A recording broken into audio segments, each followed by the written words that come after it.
Good. This is the Good Neighbor Podcast, the place where local businesses and neighbors come together. Here's your host, Cabo Jim Schaller. Welcome, good neighbors, to episode number 236 of the Good Neighbor Podcast. Today we have good neighbor Tina Tomasino from Hurricane Tina's 5-Star Dive Bar in Fort Myers Beach. Welcome. Thank you, Jim. Yes, Happy Tuesday. Yes, Taco and Tequila Tuesday. That's There you it. go. Excited to learn a little bit more about you and your bar over there. So let's jump right in. Why don't you share with our listeners what you do over at Hurricane Tina's? I own Hurricane Tina's 5-Star Dive Bar. It's a little small local bar located just before you get over to the bridge on Fort Myers Beach on the left-hand side. It's a lot of fun. We have an outside patio, live music. It's a fun little spot to go to. Absolutely. So let's back up your story a little bit. How did you get involved in the bar industry? Well, you want the Reader's Digest version? Yeah, why not? So I used to teach high school, and I coached, and I owned a cheer gym.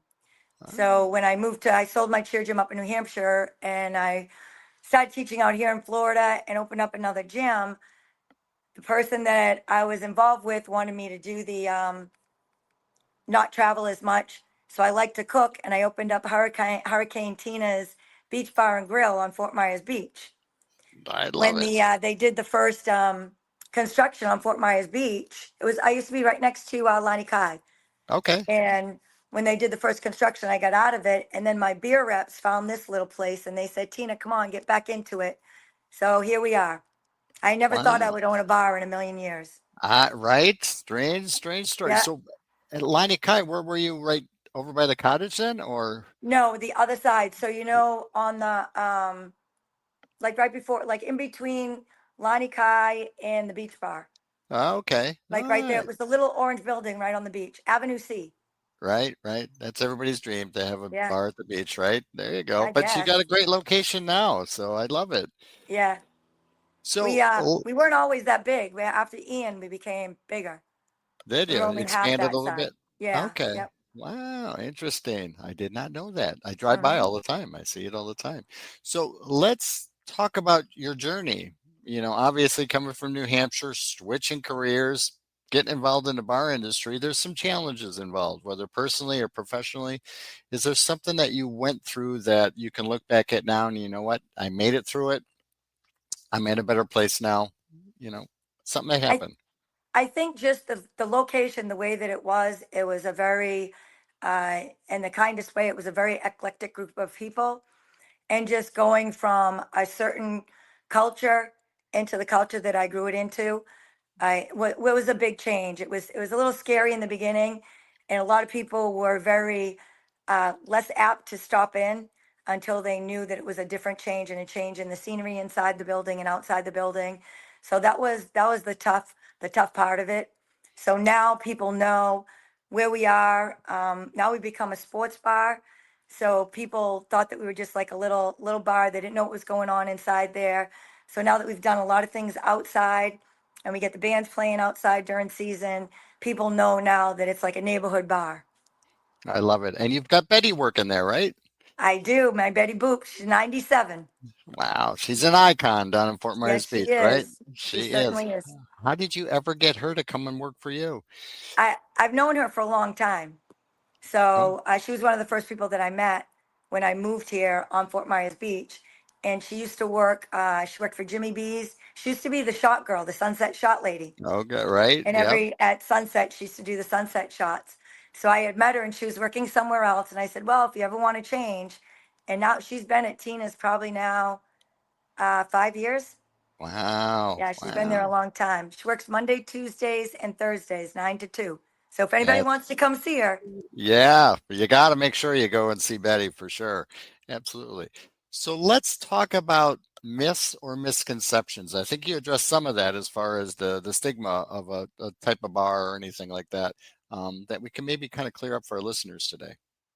well, I don't know what misconception that they would have about it. I mean, we're a bar. We don't have food. So we're a bar like the Mermaid or Valerie's, where we don't serve food. We just have just our drinks. Yep. We do have, I mean, we became a sports bar now, so we have all the sports stations. So I don't know, other than that, I don't think that there was any misconceptions of what kind of bar it was, outside that they thought that we might have food, but we Right. don't. Okay. Um, But it's turned into a good hangout for everybody, whether y- tourists or locals or anything like that as well too. we get a lot of tourists coming in now as they drive by. We've got the lights up outside. So a lot of people, they'll say, "Oh my God, I decided to stop in. We've never been here." Once they come inside, they fall in love with it. So if we can get them in the door, because we have no signage outside Yep. since Ian. So I just have my lights that I put around the building.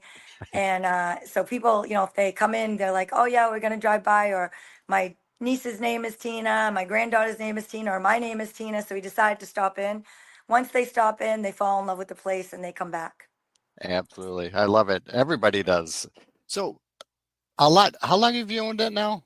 7.5 years. 7.5 years. So a lot has changed in that time, not, Yes.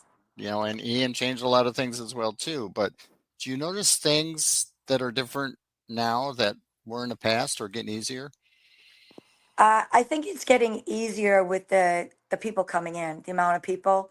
We did double, not double, but just about 1.5 in size. And different crowds are coming in now that they know that we're non-smoking, because we used to be smoking. So Right? we're completely non-smoking, and that changed. That made the business elevate beyond I could imagine. And just having all the college football games. So I do on during football season on Saturdays and Sundays I do free food. So I do Okay. all the cooking because I have a food license. I have the food truck outside that I don't really use because we everybody's inside watching the TVs. So we use the food truck during our functions. For St. Patty's Day, we'll have the food truck open. I But love it. we do all the cooking, and so there's food in there, and it's just a lot of fun. We make it a real lot of fun inside, and I think people are excited about it. They get excited. Ohio State and Michigan, those are two big people that come down. So we have a big house divided party. We Oh boy. split the whole Yep. bar from the street all the way up. We dye the trough like red and blue. There's no fights. People go crazy over it. It's so much fun. That is, So see, it's, you're doing yeah. you're doing the right things. You're doing great. So New Hampshire to Southwest Florida. How did that happen? So I was a high school teacher Uh-huh. and I used to coach cheer. Well, cheerleading up north is pretty big. Everybody thinks it's really big in Florida, which it is, but it's big out here because everybody comes here to travel.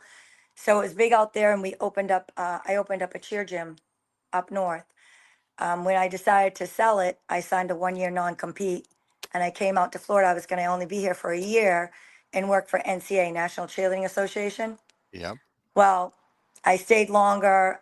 I started teaching again out here and coaching, and I opened up a cheer gym out here as part of the project as my business. I taught business out here.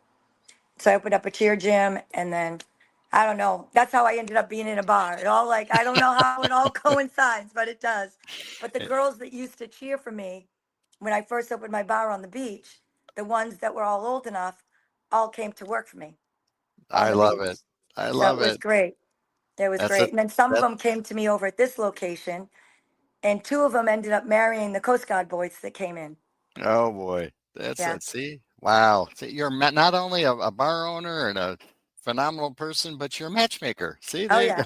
yeah. Yeah. Let's start that. Tina's There matchmaking there you service. go. There you go. You can do it. So I know owning a bar and what you do demands a lot of your time. When you get a moment of free time, what do you enjoy doing outside of work? Working more? No, just kidding. I like to be, we go boating out on the water or just relaxing by the pool with my friends. A couple of my friends well, Anna Maria, she works with me and she works out at Lighthouse Tiki. But, when I hang out with her, she takes my phone. She's like, "That's it. You're not allowed to answer any questions." She's like, "I'll answer the phone calls. It's your day off. You're not doing it." But laying by the pool, going out on the water, just kind of trying to get some downtime. In season right now, though, there's not a lot of it. No, no, we enjoy it when it slows down a little bit. We can go to the beach without the crowds, right? Right, right. Yeah, I love it. I love it. So, is there one thing you wish our listeners knew about Hurricane Tina's and what you do that maybe they wouldn't be too familiar with? It's a family business. My staff is so unbelievable. No matter when you come in or who you meet, you fall in love with them. My cousin Lisa, she visits from up north. She comes down in season. She works there. There's Betty, Debbie, Derek, Anne Marie, John. Everybody is just so local, and everybody, everybody that comes in, they enjoy each other. They enjoy all my bartenders, and it's just a fun atmosphere. You feel like home. Everybody that comes in, they say, "Oh my God, this reminds me of my local bar up north. This reminds me of my local bar in Minnesota." Everybody loves it once they walk in. So if you give it a shot and you come in, you're gonna fall in love. And I think part of it, I know Ian was such a challenge, and I was so blessed to have. I get a little emotional. Sorry, Hey, to have the kids working for me because we were out there the next day. We walked and we helped everybody, and as hard as it was, it brought us all so close. And I think the closeness that the staff became together, I think that transcends into how we treat everybody in the bar. So and I, everybody's family. yeah, I love that because you really do have a sense of community with what you do, but it's very welcoming. Like you said, you've got people that stop by that now they've been in there, now they become part of the family, you know. Right. It's like I love what you've created there and you continue to build. So how would our listeners go about contacting you or they wanted to stop by and check it out? Well, we're located, our address is 19051 San Carlos Boulevard. Just as you're going towards the bridge, we're kind of right across the street from the Moose, diagonal across the Moose. Or you can find us on our Facebook page, which is Hurricane Tina's Five Star Dive Bar. And then if they need to, they can just give us a call, the 239-770-4211. And I update daily on our Facebook. It shows who's working, what's going on, what sports. I think people don't understand, like, we have all the sports packages, MLB, NHL, college, everything. We have them all, hockey, golf, NASCAR. All right. We have Anything you we want to have watch. everything now. So yeah, we have I the whole love it. mess. Perfect. Yeah. So when you're stopped in traffic and you're waiting to go over the bridge, just look to your left and Hurricane Tina's will be right there. Yeah, they could pull in one entrance and go out the other. Stop in, get a Right. cold one, go to the bathroom, There and you then go. go right out. Because it's going to be a while before you get over the bridge. So, Exactly, exactly. And we have karaoke on Friday nights, which is okay. really big, from 6 to 9. And then we have D-Rocks who plays on Saturdays from 1 to 4. And then we have Wayne Deloria that plays on Sundays from 2 to 5. So we Very have cool. live music on Fridays, Saturdays, and Sundays, which is a big draw. Everybody loves live music. And Yes, then they do. we're in the Shrimp Fest. And then Yep. St. Patty's Day, we have outside music going on St. Patty's Day with D-Rocks, and we have the Chris O'Leary band. He's a 5-piece band from New York. He's unbelievable. He's on my Facebook, so if they check him out, he's really, really good. The party never stops. Oh yeah, Absolutely. yeah, absolutely. I Very say a good. storm is always brewing. I like that. I like that. That is awesome. So, any last words for our listeners today? Well, I do have one thing just for fun. So last year in the Shrimp Fest, we won first place in our category. Well, that our trophy has been up on our bar for a year. It went missing, Jim. What? Oh yeah. Oh yeah. How Our did Shrimp Fest trophy went missing. So we're how wondering did if that somebody did a little disappear? trick. I know, I know. Right? Because they're going to give you the same trophy back again this year, right? Oh yeah, we're gonna get a bigger one this year. There you go. Even uh, better. I love it. Well, we'll keep an eye out for APP. We'll put an APP yeah, out there we for go. There the, we go. Right. yeah, yep, exactly. We'll find it for you. All But right, great. hey, Tina, it's been a pleasure getting to know you. Thank you for being such a good neighbor in what you do. And we're going to stop by soon and check out the Hurricane Tinas. Yes, thank you so much, Jim. Yep. Thank you for listening to the Good Neighbor Podcast Estero. To nominate your favorite local businesses to be featured on the show, go to gnpestero.com. That's gnpestero.com. Or call 239-296-2621.